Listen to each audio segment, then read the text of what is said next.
ครับเดินทางกลับโอ้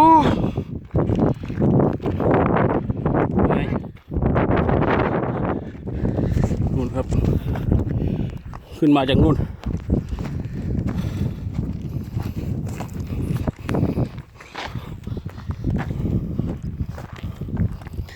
ขาอ่อนแรงหมดแล้ว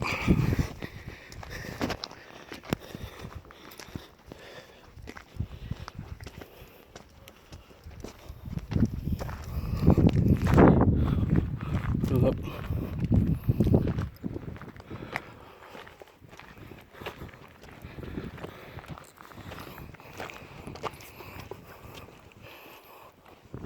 ฮัลโหลF4 ออโต้บูทโอ้ใกล้จะฮอดแล้วครับ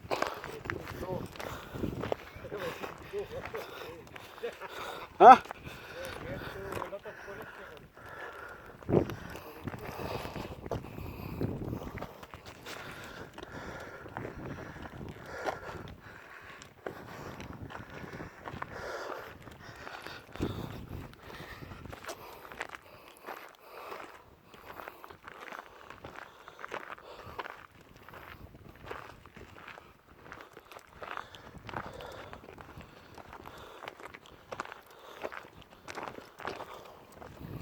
สั่งมีรถมาเลยเนาะสิขอขึ้นน้ำหนึ่งไหมให้ยายอยู่ใต้ดินก็ได้เนาะกูก็ทำได้เนาะหรือว่าเราปวดมันก่อนนี่ครับ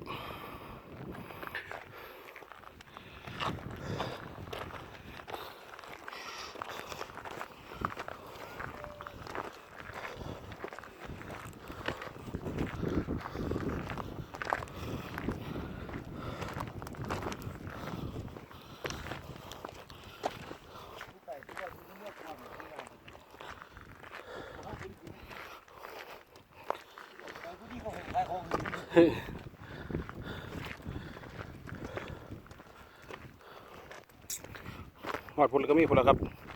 เงื่อนพุ่นแล้วเป้าไม้อ่ะโอ้ขึ้นพุ่นแล้วลงขึ้นมาอยู่พุ่นแล้ว